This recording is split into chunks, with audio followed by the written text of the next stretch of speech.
এখানে বিশেষ করে শিডিউল কাস্ট, শিডিউল ট্রাইব এবং মাইনরিটি এলাকাগুলো আছে, সেই এলাকায় একটা পরিবার ঠিকভাবে যে বসবাস করবে, 10 ফুট উঁচু ঘর এখনো প্রায় 50% মানুষের সেই ঘরটাই নেই। সারাদিন কাজকর্মের পর রাত্রে ঘুমাবে, যে নিঃশ্বাস নেবে, সেই ঘর আমরা তাদেরকে প্রদান করতে পারিনি, কারণ সেই মানসিকতা আমাদের ছিল না। আমাদের যিনি সংসদ কল্যাণ বন্দ্যোপাধ্যায়, আগের বক্তা বলছিলেন রিজওয়ান হত্যার পরে উনি অনেক ফেমাস হয়েছেন। উনি বছরে 4.5 কোটি টাকা ইনকাম করেন। যে লোকটা 4.5 কোটি টাকা ইনকাম করে, তার এই গরিব লোকগুলোর কথা তার সেই মাথার মধ্যেই আসবে না। সে এতই টাকার নেশায় ভুগছে, সে এতই টাকার দিকে ঘুরছে, তার এই গরিব লোকের উন্নয়নের কথা তার মাথার মধ্যেই আসবে না। আমাকে নওশাদ ভাই, আব্বাস ভাই যেটা বলেছে, যে আপনাকে আমরা যেটা বলেছি, পার্টির যে কাজ, সাংবিধানিক গণতন্ত্র আপনাকে প্রতিষ্ঠিত করতে হবে। আপনাকে একটা বড় দায়িত্ব দিয়েছি, সেটা হচ্ছে মেম্বার অফ পার্লামেন্টের দায়িত্ব দিয়েছি, সেখানে নির্বাচন প্রতিদ্বন্দ্বিতা করার জন্য আপনাকে সাংবিধানিক গণতন্ত্র প্রতিষ্ঠা করার জন্য লড়াই করতে হবে। আমি ওনাকে বলেছি, যদি আমাকে আপনারা নির্বাচিত করেন, এই বর্তমানে এই জগৎবল্লভপুর, জাঙ্গিপাড়া যে মাস্তানি রাজ চলছে, আমি 2 বছরের মধ্যে সব ঠান্ডা করে দেব। আমাদের প্রত্যেকটা মানুষ তার নিজস্ব মতামত অনুযায়ী সে ভোট দেবে, কোনোভাবে কাউকে বাধা দেওয়া যাবে না। এটাই হচ্ছে আইএসএফের মূল মন্ত্র। সে যাকে খুশি ভোট দিতে পারে, তার এটা সাংবিধানিক গণতান্ত্রিক অধিকার। এই অধিকারকে আমাদেরকে প্রতিষ্ঠিত করতে হবে। এবং আমাদেরকে যেটা বলা হয়েছে, তৃণমূল কংগ্রেস বা বিজেপি বা সিপিএম যদি আপনাদের সাথে গণ্ডগোল করতে চায়, আপনারা প্রতিবাদ করবেন, কিন্তু এমন প্রতিবাদ করবেন না যেন সেটা ভাতৃঘাতী হয়ে যায়। আপনাদেরকে আইনের আশ্রয় নিয়ে এই যে সামাজিক পরিস্থিতি আমাদের চলছে, যে শাসানি, যে মাস্তানি যে রাজ চলছে, এর আগে সিপিএম আমলে ছিল, বর্তমানে তৃণমূল আরও বেশি হয়েছে। দ্বিতীয় হচ্ছে সামাজিক মর্যাদা, সামাজিক ন্যায়। আমি আপনাদেরকে কথা দিয়ে যাচ্ছি, যে সমস্ত প্রতিবন্ধী মানুষ আছে, যে সমস্ত বয়স্ক মানুষ আছে, যে সমস্ত বিধবা মানুষ আছে, সরকারি নিয়ম অনুযায়ী প্রত্যেকটা মানুষের 60 বছর বয়স হয়ে গেলে ভাতা পাওয়ার অধিকার আছে। সেন্ট্রাল গভর্নমেন্ট 3000 টাকা করে পেনশনের জন্য বলে রেখেছে, কিন্তু সেই পেনশনটা তারা দিচ্ছে না।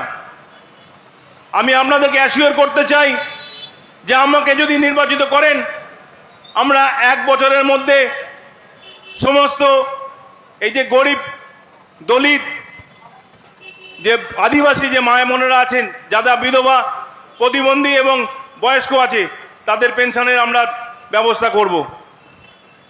এবং আপনারা শুনেছেন তৃণমূল কংগ্রেস প্রচার করছে যে ইন্দিরা আবাসনের টাকা দিচ্ছে না। এখানে এরা যে তালিকা করেছে, এখানে এসিপিএম ও আইএসএফ, এ কংগ্রেস এভাবে তালিকা তৈরি করেছে, এবং যে টাকা পয়সা পাওয়া যাচ্ছে, সেই টাকাগুলো দেখা যাচ্ছে যাদের 3 তলা বাড়ি তারা টাকা পাচ্ছে। আমি আপনাদেরকে কথা দিয়ে যাচ্ছি, আগামী 2 বছরের মধ্যে যে সমস্ত লোকের বাড়ি আমি বললাম একটু আগে 10 ফুটের নিচে নেই, সে সমস্ত বাড়ির তালিকা আমরা প্রস্তুত করে আমরা সেন্ট্রাল গভর্নমেন্ট থেকে টাকার ব্যবস্থা করব। দ্বিতীয় বিষয় হচ্ছে সামাজিক ন্যায়, সামাজিক মর্যাদা। আজকে রাজনৈতিক দলগুলো আমাদের বিশেষ করে শিডিউল কাস্ট, শিডিউল ট্রাইব মানুষকে একটা পণ্য করে ফেলেছে। আমাকে ভোটের সময় আমাকে বিভিন্ন বড় বড় মিডিয়া সাংবাদিক আমাকে জিজ্ঞাসা করছে, আচ্ছা আপনি জানালেন ভোট কাটবেন। আমি বললাম তার মানে ভোট কাটবো মানে? আমি দীর্ঘ 32 বছর জনগণের জন্য কাজ করছি। আমি কোনোদিনও কে হিন্দু কে মুসলমান মনে করিনি। দীর্ঘ করোনা কালে কোনো এমপি ছিল না, কোনো জামাই ছিল না, কোনো লাল ব্রিগেড ছিল না। শ্রীরামপুর চাঁপদানির লোককে এই করোনাকালে এই শাহরিয়ার মল্লিক সকাল 8টা থেকে রাত্রি 10টা পর্যন্ত আর্থিক পরিষেবা দিয়েছে, প্রদান করেছে দীর্ঘ 6 মাস।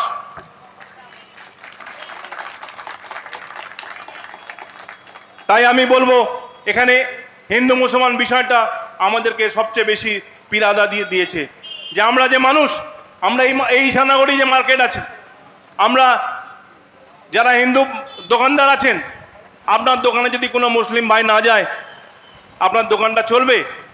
বা আমরা যে সমস্ত কাজকর্মগুলো করি, রাজমিস্ত্রির কাজ করি, কল মিস্ত্রির কাজ করি, আমরা যদি মুসলিম রাজমিস্ত্রি বা এগুলো না পড়ি আমাদের কি সমাজটা চালাতে পারবো? এই যে বিভেদ, এই বিভেদটা আমাদেরকে ত্যাগ করতে হবে। আমরা আবেদন করব আপনারা আইএসএফকে কোনোভাবে মাইনরিটি দল হিসেবে বিবেচনা করবেন না। আমরাই একমাত্র দল যারা সেকুলারের কথা বলছি, বাকি যারা আছে তারা অপরাধমূলক কথাবার্তা বলছে, সংবিধান বিরোধী কথা বলছে। বিজেপি বলছে আমরা মুসলমানদের ভোট চাই না, কারণ আমাদের 70% ভোট আছে। তৃণমূল বলছে এই বিজেপি চলে আসবে, তোমরা মুসলমানরা যদি আমাদের ভোট না দাও তাহলে ভোট কাটাকাটি করো, তাহলে বিজেপি জিতে যাবে। এই যে বাইনারি পলিটিক্স, এবং বর্তমানে কল্যাণ ব্যানার্জি যেটা করছে, সিপিএমকে তোল্লা দিচ্ছে। আপনারা দেখবেন মিডিয়া, সিপিএমের কোনো ভোট নাই, মিনিমাম ভোট সিপিএমের নেই, এসব এলাকায় কোনো ভোট নাই, অথচ সিপিএমকে তোল্লা দিচ্ছে। আমি বক্তব্য দীর্ঘায়িত করব না। আমি যে কথাগুলো আপনাদেরকে বললাম, আমি বাস্তবে সে সমস্ত কাজকর্ম করেছি। কিভাবে এই কাজকর্মগুলো করতে হয় আমি খুব ভালোভাবে জানি। আমি আপনাদেরকে অ্যাসিওর করলাম আগামী 2 বছরের মধ্যে যে সন্ত্রাসবাদী চলছে, যদি আপনারা আমাকে নির্বাচিত করেন, আমি এই সন্ত্রাস আপনাদের এখান থেকে চিরতরে বন্ধ করে দেবো। এবং 2 বছরের মধ্যে এখানে যে 7টা জুয়া মদ চলছে সেগুলো বন্ধ করে দেবো। কারণ আমি যখন প্রধান ছিলাম, আমি আমার এরিয়ার মধ্যে সমস্ত 7টা দোকান, সমস্ত মদের দোকান, সমস্ত যে সমস্ত দোকান ছিল আমি একদম বন্ধ করে দিয়েছিলাম। আমি আপনাদেরকে কথা দিচ্ছি, আজকে এটা এমপি ভোট, অনেক বড় বৃহত্তর জায়গা আছে। আজকে আমাদের সমাজকে, বিশেষ করে পিছিয়ে পড়া শিডিউল কাস্ট মাইনরিটি সমাজকে এই জুয়া 7টা সর্বনাশ করে দিচ্ছে। আর একটা বিষয় আমি বলে শেষ করব, সেটা হচ্ছে বর্তমানে আমাদের গ্রাম বাংলায় মহাজনী সুদের কারবার আবার খুব ঘুরে ফিরে এসছে। বিভিন্ন ঋণদানী সংস্থা তারা 45%, 50% সুদে মেয়েদেরকে লোন দিচ্ছে এবং আমাদের গ্রামের মেয়েদেরকে ঋণের জর্জরিত করে দিচ্ছে। আপনারা যদি আমাদেরকে নির্বাচিত করেন, আমরা এই বিষয়ে কেন্দ্রীয় সরকারের কাছে এই আমাদের যারা মেয়েরা ঋণ জর্জরিত হয়ে আছে সেই ঋণ মুক্তির জন্য তাদের ঋণ মুক্তির জন্য আমরা ব্যবস্থা করব, এই প্রতিশ্রুতি আমি আপনাদেরকে দিচ্ছি। আগামী দিনে স্বচ্ছ সৎ জনপ্রতিনিধি নির্বাচন করার জন্য আপনাদেরকে আহ্বান করলাম।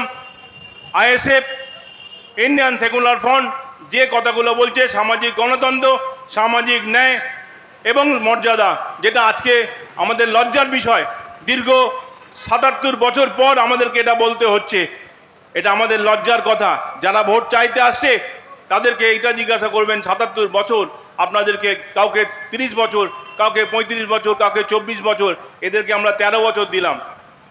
তোমরা এই মিনিমাম যে সাংবিধানিক গণতন্ত্র তোমরা প্রতিষ্ঠা করতে পারলে না।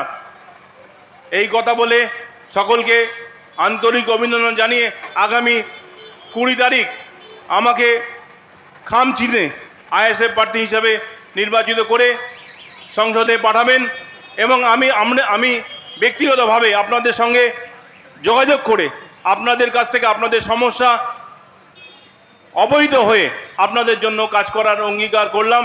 এই বলে আমার বক্তব্য শেষ করছি।